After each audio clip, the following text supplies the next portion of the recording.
15 billion miles from the nearest human being, something went wrong on February 27th, 2026, that nobody at NASA had predicted and nobody could immediately explain. Voyager 1, the oldest, farthest, and most extraordinary machine our civilization has ever built, was executing a routine roll maneuver, the kind it performs regularly to calibrate its magnetometer when its power levels dropped unexpectedly, not catastrophically, not into silence, but enough that the engineers watching the telemetry data trickle in across a 23-hour light speed delay felt the specific kind of dread that comes from knowing the margin between a functioning mission and an irreversible cascade failure had just gotten dangerously thin. Because on a spacecraft this old, running on this little power, operating this far from any possibility of human intervention, a power drop is not merely a technical problem, it is a countdown. And the countdown leads to a fail-safe system designed in the 1970s that will start making autonomous life and death decisions about which components survive. Decisions that a team of engineers in California will not even know have been made until nearly a full day after they happen. What followed that February power drop set in motion a sequence of events that is still unfolding right now in July 2026, and that has produced both the most audacious remote engineering attempt in the history of the space program and a discovery that the scientific community is still working to fully absorb. The spacecraft that was supposed to last 4 years and went silent for 5 months in 2023 before being repaired across 15 billion miles by a team that had to read 40-year-old paper schematics to understand what they were working on. That spacecraft is now the subject of an experimental power restructuring procedure that its engineers have quietly nicknamed the Big Bang, and the name is not chosen modestly. They are attempting to rewire the power architecture of a half-century-old nuclear-powered machine flying beyond the edge of the solar system, where a single mistake in command takes 2 full days just to detect. If the procedure works, a science instrument that was deliberately shut down in April 2026 after 49 years of nearly continuous operation might be brought back online before the year ends. If it fails in a specific way, the mission may end before the instrument ever transmits again. The procedure is scheduled for Voyager 1 no earlier than this month, July 2026, right now. To understand why any of this matters beyond the remarkable engineering, you need to understand what Voyager 1 has been sending back from interstellar space, because the data this spacecraft keeps transmitting home has done something that scientific instruments are not supposed to do. It has repeatedly contradicted the models. Not slightly, not in ways that require minor adjustments, in ways that forced physicists to reconsider foundational assumptions about what exists in the space between stars and how our solar system interacts with the galaxy surrounding it. Start with where Voyager 1 actually is, because the number deserves a full moment of attention. In August 2012, 35 years after its launch on September 5th, 1977, Voyager 1 crossed the heliopause, the boundary where the solar wind, that constant stream of charged particles flowing outward from the sun in every direction, finally exhausts its energy against the pressure of the galaxy pressing inward from the other side. That boundary is the actual physical edge of the solar system in the most literal measurable sense. Everything inside it is home. Every planet, every moon, every comet, every spacecraft we have ever launched, every living thing that has ever existed, all of it fits within the bubble the sun's solar wind inflates and maintains. Voyager 1 crossed out of that bubble and into the interstellar medium, the cold plasma, dust, and magnetic fields drifting between star systems, and became the first physical object our civilization has ever placed in the space between stars. Not a metaphor, not a designation, a measurement. The charged particle environment surrounding the spacecraft shifted from solar origin plasma to galactic plasma in August 2012, confirmed by the instruments on board, and Voyager 1 has been inside interstellar space ever since, moving deeper into it every hour at approximately 38,000 miles per hour. The first thing it found there was wrong. Scientists had built detailed mathematical models predicting what crossing the heliopause should feel like to an instrument moving through it. The models agreed. The magnetic field on the inside of the boundary, carried outward by the solar wind and shaped by the sun's rotation, should point in a distinctly different direction from the galactic magnetic field on the outside. Two clearly separate magnetic environments, meeting at a sharp boundary. Voyager 1 measured something completely different. The magnetic fields on both sides of the heliopause were nearly parallel. They aligned across the boundary as if the edge of our solar system were somehow bending and smoothing the galactic magnetic field around itself, the way a moving object shapes the fluid it passes through. The models had predicted a sharp magnetic discontinuity. The instrument found something that looked more like a gradual, structured interaction, and no existing model had described that interaction or predicted it would look this way. Then came the breathing. In 2020, well beyond the heliopause, Voyager 1 detected a localized increase in the magnetic field strength that researchers interpreted as evidence of the sun's magnetic activity pushing the heliopause outward, a sign that the edge of our solar system may not be a fixed boundary but a dynamic, pulsing membrane that swells and contracts in response to variations in solar activity. The edge of the heliosphere, in other words, moves. The boundary of everything our civilization has ever called home expands and retreats over time in rhythm with the sun's own cycles. Our solar system has a heartbeat. Voyager 1 detected it from the outside. Then came the sound. The interstellar medium, the plasma filling the space between stars, had been assumed by most models to be relatively quiet, occasionally disturbed when violent solar eruptions sent shockwaves propagating all the way out to the heliopause and beyond, but essentially calm between those events.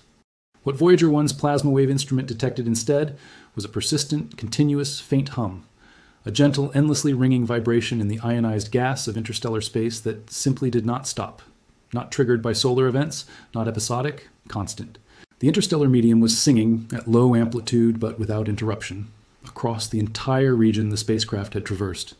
The models that described this region as essentially silent between solar disturbances were missing something fundamental. The background state of the space between stars is not quiet. It is alive with a vibration that our instruments had never previously been in a position to detect, because our instruments had never previously been inside it. The low-energy charged particle experiment, the LECP, added another layer. As Voyager 1 moved deeper into interstellar space, the LECP detected pressure fronts and regions of varying particle density, invisible shock structures rolling through the interstellar medium like weather systems in an ocean that the models had described as essentially still. The space between stars has storms, not the kind you can see, but structured variations in particle density and pressure that propagate through the plasma in patterns that carry information about the larger dynamics of the galactic environment.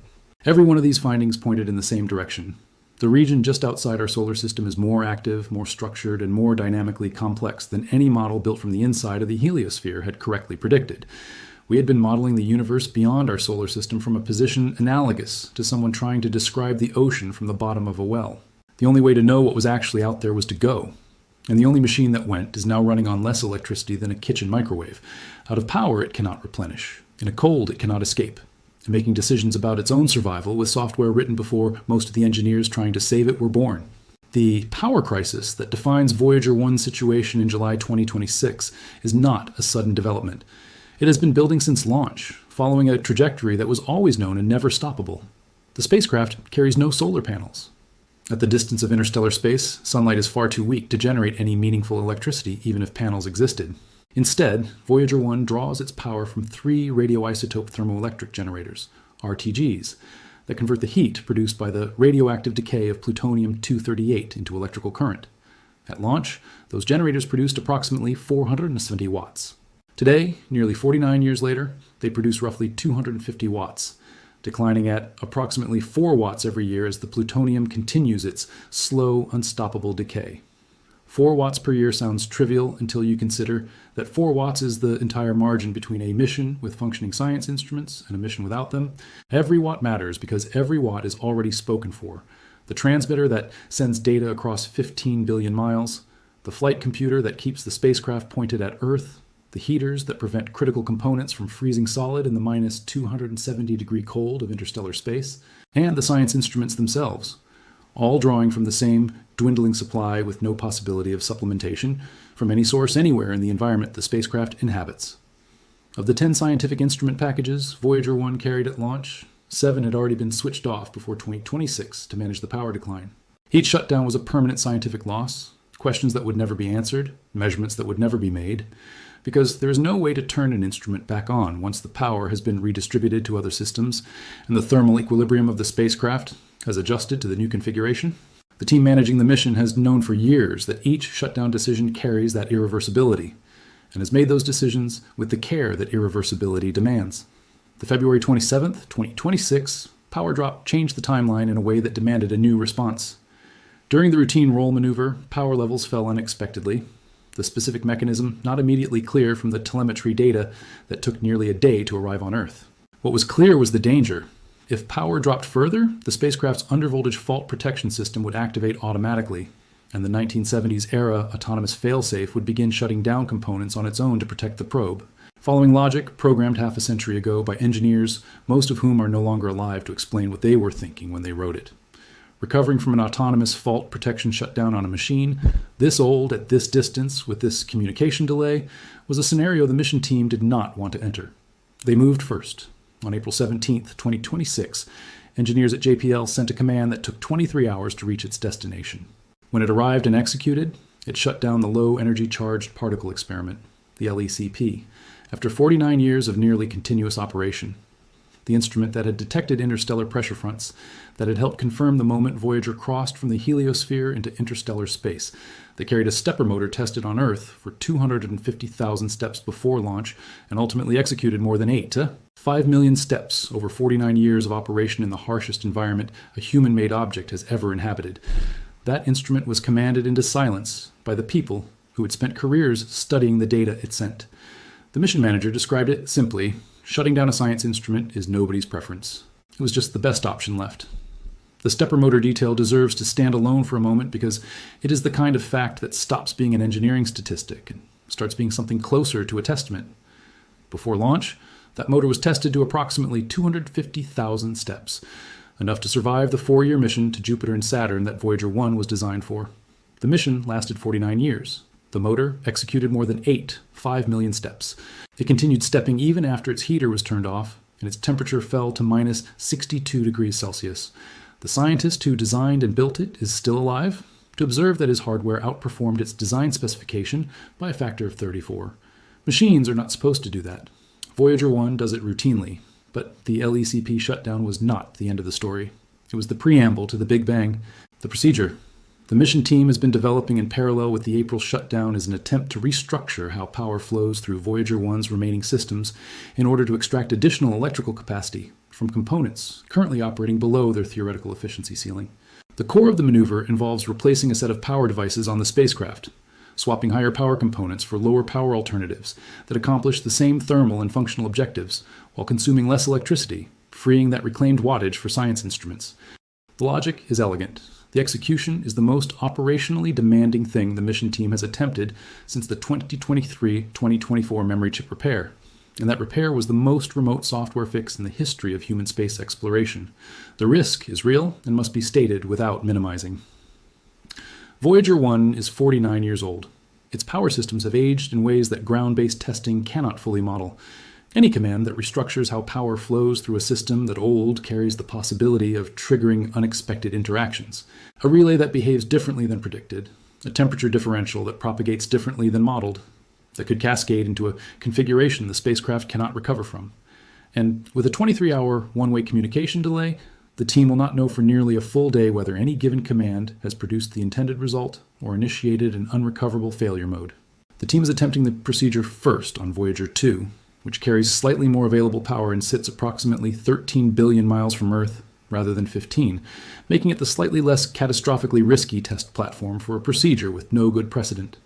Tests on Voyager 2 were planned for May and June 2026. The outcome of those tests determines whether the Big Bang is attempted on Voyager 1, with the earliest possible attempt scheduled for no earlier than July 2026, this month. As of today, July 11th, 2026, the procedure may be executing right now, or it may have completed in the hours before these words were written, with the result still traveling at light speed across 15 billion miles toward Earth. If the Big Bang succeeds on Voyager 1, the power savings it generates create a genuine possibility, not a guarantee, but a real engineering possibility, that the LECP could be switched back on.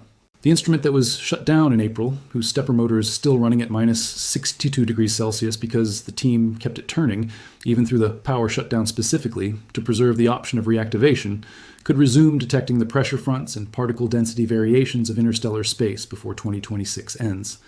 The scientists who built it, and the scientists who have spent careers studying its data, are openly hoping for exactly that outcome. The November 18th milestone approaches, regardless of how the Big Bang resolves. On that date, at 2 hours, 16 minutes, and 7 seconds past midnight Pacific time, Voyager 1 will reach a distance of 94,199,096 miles from Earth. The exact distance that light, traveling at approximately 186,000 miles per second without interruption, covers in precisely 24 hours, one full light day. No human-made object has ever been that far from Earth while still alive and transmitting. The project manager described what this does to the daily reality of operating the mission. A command sent at 8 in the morning on Monday will not arrive at the spacecraft until 8 in the morning on Tuesday, and the spacecraft's response will not reach Earth until 8 in the morning on Wednesday. Every exchange of information now takes 2 days at minimum. The engineers are no longer operating a spacecraft in any conventional sense. They are exchanging letters with the interstellar dark, and yet that staggering distance is simultaneously humbling in the other direction. Voyager, warning. 1. On November 18th, will be 5.6 times farther from Earth than Neptune. It will have been traveling at 38,000 miles per hour for 49 years, and it will have covered approximately 27% of the distance to Proxima Centauri, the nearest star to our own. Not 3%, not a fraction of a percent. 0.003% of the distance to the closest star. The spacecraft will not reach the inner edge of the Oort cloud, the vast reservoir of icy bodies still gravitationally bound to the Sun, for another 300 years or so, and will need approximately 30,000 more years to pass through it entirely. In the year 40,272, Voyager 1 will pass within 1.7 light years of a faint red dwarf star called Gliese 445. Every human civilization that has ever existed will be ancient history before this machine completes what most people would casually call leaving our solar system. The science that remains possible before the power finally fails is concentrated in the two instruments still operating as of July 2026. The magnetometer, measuring the magnetic field environment of interstellar space as the spacecraft moves through it, and the plasma wave subsystem, still listening to that persistent hum in the interstellar medium that nobody predicted and nobody has yet fully explained. The mission manager has stated that her goal is to keep the spacecraft functioning until it reaches 200 astronomical units from Earth, a milestone projected around 2035, admitting that achieving it would require both good luck and good engineering, while noting that nobody believed Voyager 1 would survive 45 years either. The honest projection from J.P. Elam places the end of science operations somewhere in the early 2030s, when the power output of the RTGs falls below the minimum threshold required to keep any instrument operational. When that threshold is crossed, Voyager 1 will go silent, but it will not stop. There is essentially nothing in interstellar space to stop it. No friction, no atmosphere, no gravitational force strong enough to significantly alter its trajectory on any human timescale. It will continue at 38,000 miles per hour into a darkness that has no end on any scale meaningful to our species. Dark and frozen and effectively indestructible in the emptiness, because there is almost nothing out there to destroy it. And bolted to its frame, attached with the permanence of decisions made by engineers, most of whom are now retired or gone, is an object that will outlast every human structure currently standing on the surface of Earth. The Voyager Golden Record. A 12-inch gold-plated copper disc containing 115 images, greetings spoken in 55 human languages, 90 minutes of music drawn from cultures across the breadth of human civilization, and a map made from pulsar positions that encodes the exact location of Earth in the galaxy. The committee that designed it, chaired by Carl Sagan, also etched into the disc the instructions for building a machine to play it. We did not simply send a machine into the galaxy, we sent directions home. The questions that matter most right now are not the cosmic ones about Gliese 445 in the year 40,272. They are the operational ones being asked in real time today inside the Jet Propulsion Laboratory in California. Did the Big Bang procedure work on Voyager 2? Will it be attempted on Voyager 1 this month? And if it is attempted, will it work, or will the riskiest command sequence in the mission's 49-year history be the one that finally ends a streak of engineering miracles that the laws of physics were never designed to permit? Will the LECP come back online and resume its detection of the storms moving through interstellar space? Will the plasma wave subsystem keep transmitting that unexplained hum, that continuous singing of the space between stars that the models never predicted until the early 2030s? Or will the power curve steepen unexpectedly and shorten the timeline? And what else is out there that Voyager 1's instruments have not yet had the opportunity or the power to detect? The magnetic fields that aligned across the heliopause when the models said they should diverge. What dynamics of the galactic environment produced that alignment? And what does it mean for the long-term behavior of the heliosphere that protects everything alive on Earth? The heartbeat of the solar system, the expansion and contraction of the heliopause in response to solar activity. How much does that boundary move, and what happens to Earth's exposure to cosmic radiation when it contracts? The hum in the interstellar medium, is it thermal plasma oscillations that fit within existing physical frameworks, or quasi-thermal noise that requires those frameworks to be substantially rebuilt? These are not academic questions. They are the questions that determine how accurately we understand the cosmic environment our planet exists within. And the only instrument positioned to answer them is a machine built in the 1970s, running on 4 watts of power that was supposed to stop working in 1982 and has so far refused. The silence that is coming for Voyager 1 is not in doubt. Physics does not negotiate. The plutonium decays at a rate that cannot be slowed by engineering or ingenuity or the accumulated institutional devotion of a team that has kept this mission alive for nearly half a century. What remains in doubt is everything between now and that silence, whether the Big Bang adds another year, whether the LECP returns from shutdown, whether the magnetometer and plasma wave subsystem keep transmitting until the 200 AU milestone, whether November 18th's light day crossing is witnessed by a spacecraft still sending clean data or one already in its final degradation. And perhaps most unsettling of all, whether the last transmission that reaches Earth will be recognizable as a goodbye, or whether the signal will simply thin below the detection threshold of the deep space network's giant antennas one day without any ceremony, and the team monitoring the data will need to wait a full day to confirm that the whisper they stopped hearing was actually the last one, and not just a fluctuation they might recover from. They will not know which transmission was the final message until the sky has been quiet long enough to be certain, and by then it will already be gone. One machine, 49 years, 4 watts, 15 billion miles, a crew of engineers reading 40-year-old paper schematics to keep it alive, an instrument repaired across a 44-hour communication round trip on hardware that predates home computing, a motor tested for 250,000 steps that executed 8.5 million, a boundary it was never supposed to cross, a universe beyond that boundary that keeps refusing to match what the model said it should be, a golden record bolted to its side, carrying the sound of human laughter into a darkness where it will travel long after every trace of the civilization that made it has been erased by time. Whatever comes back from Voyager 1 between now and the early 2030s, whether it is a resurrected LECP or a successful Big Bang, or one more year of that persistent interstellar hum, it will be more than anyone had a right to expect from a machine launched when most of the people reading these words had not yet been born. And when it finally goes quiet, what it leaves behind will be the most extraordinary thing our civilization has ever done. Not because it found what we expected out there, because it kept finding things we didn't,